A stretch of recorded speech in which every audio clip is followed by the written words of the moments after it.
They would need all that and more to survive what has been called the starving time.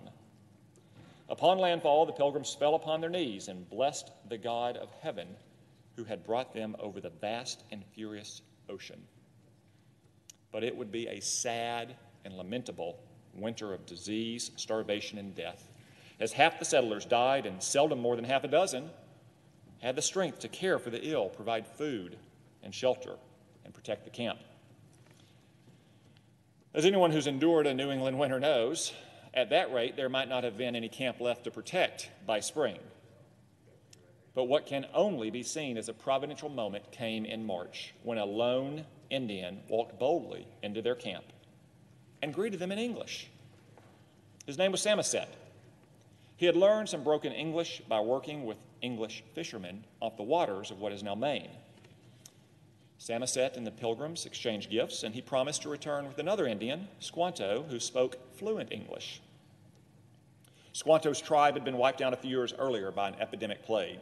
He now lived among the Wampanoag tribe in what is today southeastern Massachusetts and Rhode Island. The plague had also weakened the Wampanoags, though not neighbor rival tribes.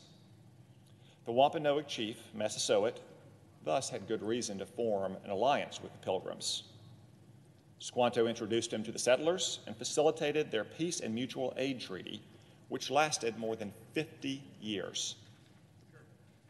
Squanto remained with the Pilgrims, acting in Bradford's words as their interpreter and a special instrument sent of God for their good beyond their expectations.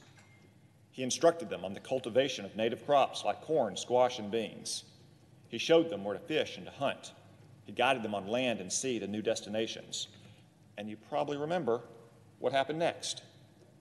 As the Pilgrims recovered and prospered throughout 1621, they received the blessings of a bountiful fall harvest. The Pilgrims entertained Massasoit and the Wampanoags and feasted with them to express their gratitude to their allies and to give thanks to God for his abundant gifts. This meal, of course, was the first Thanksgiving. Now the Thanksgiving season is upon us, and once again we have much to give thanks for. But this year we ought to be especially thankful for our ancestors, the Pilgrims, on their 400th anniversary. Their faith, their bravery, their wisdom places them in the American pantheon. Alongside the patriots of 1776, the Pilgrims of 1620 deserve the honor of American founders.